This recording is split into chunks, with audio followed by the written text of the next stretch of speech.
MLC ఎన్నికలకు ఇవాల్టి నుంచి నామినేషన్ల ప్రక్రియ మొదలైంది. కరీంనగర్, మెదక్, ఆదిలాబాద్, నిజామాబాద్ ఉమ్మడి జిల్లాల నుంచి మొదటి రోజు కరీంనగర్ కలెక్టరేట్లో 9 నామినేషన్లు దాఖలయ్యాయి. వీటిలో 6 నామినేషన్లు గ్రాడ్యుయేట్ ఎమ్మెల్సీ కోసం దాఖలు కాగా మరో 3 నామినేషన్లు టీచర్ ఎమ్మెల్సీ స్థానానికి దాఖలయ్యాయి. మరింత సమాచారం కరీంనగర్ నుంచి వెంకటేష్ అందిస్తారు.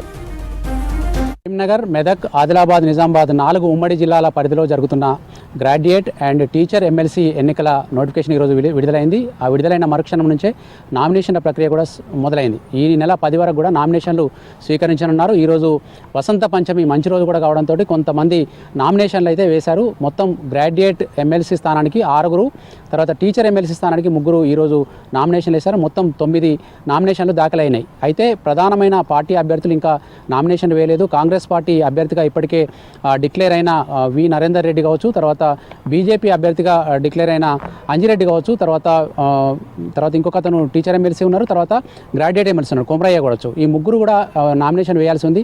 అదేవిధంగా బీఆర్ఎస్ పార్టీ ఇంకా డైలమాలో ఉంది. అసలు ఆ పార్టీ తరఫున అభ్యర్థిని పోటీ చేయిస్తారా లేదనే విషయంలో ఇంకా క్లారిటీ రాలేదు. కాకపోతే ఆ పార్టీ నుంచి నామినేషన్ వేయడానికి మాజీ మేయర్ రవీందర్ సింగ్తో పాటు నిన్న మొన్నటి వరకు కాంగ్రెస్ టికెట్ ఆశించిన ప్రసన్న హరికృష్ణ కూడా ప్రయత్నాలు చేస్తున్నట్టుగా మనకు అర్థమవుతుంది. వీళ్ళిద్దరు కాకుండా బీఆర్ఎస్ పార్టీ టికెట్ ఆశిస్తున్న వారిలో మనకు గ్రాడ్యుయేట్ ఎమ్మెల్సీ స్థానం కోసము డాక్టర్ బిఎన్ రావు ఐఎంఏ మాజీ అధ్యక్షుడు, తర్వాత ట్రస్మా తెలంగాణ రాష్ట్ర ప్రైవేటు ఉపాధ్యాయుల ప్రైవేట్ పాఠశాలల సంఘం రాష్ట్ర అధ్యక్షుడు శేఖర్ రావు కూడా మనకు గ్రాడ్యుయేట్ ఎమ్మెల్సీ స్థానం కోసం పోటీ పడుతున్నారు. అయితే ఈరోజు నామినేషన్ వేసిన వాళ్ళలో sitting MLC teacher sitting MLC Raghottam Reddy మరోసారి నామినేషన్ దాఖలు చేశారు. మొన్నటి వరకు కూడా ఆయన పోటీ చేస్తారా లేదా అనే విషయంలో క్లారిటీ లేకుండా, కానీ నిన్న ఆయన ప్రెస్ మీట్ పెట్టి మరోసారి తాను టీచర్ ఎమ్మెల్సీ స్థానానికి పోటీ చేయబోతున్నట్టు ప్రకటించారు. ఆ మేరకు ఆయన ఈరోజు వచ్చి తన నామినేషన్ సెట్ దాఖలు చేశారు. ఇక కాంగ్రెస్ పార్టీ నుంచి గ్రాడ్యుయేట్ ఎమ్మెల్సీ స్థానానికి వి నరేందర్ రెడ్డి ఈ నెల 7న ఒక సెట్టు, తర్వాత 10న మరొక సెట్టు నామినేషన్ వేస్తామని ప్రకటించారు. ఆ మేరకు ఆయన ఏర్పాట్లు చేసుకుంటూ ఉన్నారు. మొత్తం కరీంనగర్, మెదక్, తర్వాత నిజామాబాద్, ఆదిలాబాద్ 4 జిల్లాల స్థాయిలో మొత్తం గ్రాడ్యుయేట్ ఓటర్లు 3,47,000 మంది ఉన్నారు. అదేవిధంగా టీచర్ ఎమ్మెల్సీ స్థానానికి వచ్చి దాదాపు 30,000 మంది టీచర్లు ఓటు హక్కు వినియోగించుకోబోతున్నారు.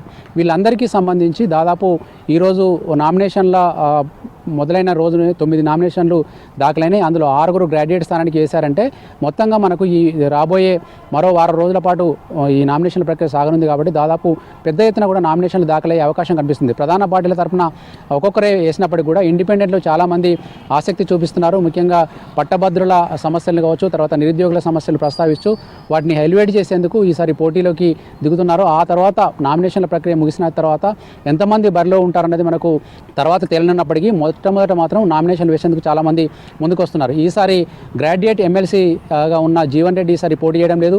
కానీ టీచర్ ఎమ్మెల్సీగా ఉన్న రఘోత్తమ్ రెడ్డి మాత్రం మరోసారి నామినేషన్ వేశారు.